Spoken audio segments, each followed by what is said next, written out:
ყველასთვის ცნობილია, რომ პეკინის 23-ში რამდენიმე თვეა პრინციპში ბატალიები გრძელდება, მოსახლეობა კბილებით იცავს საბავშვო ბაღს და სკვერ საბავშვო ბაღის მიმდებარედ და არ მიცა ერთ-ერთ მავნებლურ სამშენებლო კომპანიას საბავშვო ბაღის დანგრევის და ხეების გაჩეხვის საშუალება და იქ კიდევ ერთი მახინჯი კორპუსის აშენების, თუმცა მოსახლეობისთვის და პირადად ჩემთვის დღემდე უცნობია რა ბედი ელის ოფიციალურად ამ ტერიტორიას. ამდენად მე როგორც საბურთალოს მაჟორიტარი დეპუტატი, საკრებულოს წევრი, პირადად დავით ნარმანიას თბილისის არჩეულ მერს მივმართავ და მისგან ოფიციალურად ვითხოვ პასუხს.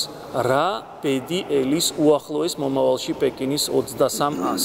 მოხდა თუ არა რეალურად ადგილმონაცვლეობის წესი და ენიჭება თუ არა რეკრეაციული ზონის სტატუსი აღნიშნულ ტერიტორიას. თუ ეს სურვილები, რომელიც გააჩნია პეკინის 23-ში მცხოვრებ მოსახლეობას მთელ კვარტალს არ შესრულდება, ჩვენ თავიდან დავიწყებთ ისევ და განვაახლებთ ფართომასშტაბიან აქციებს.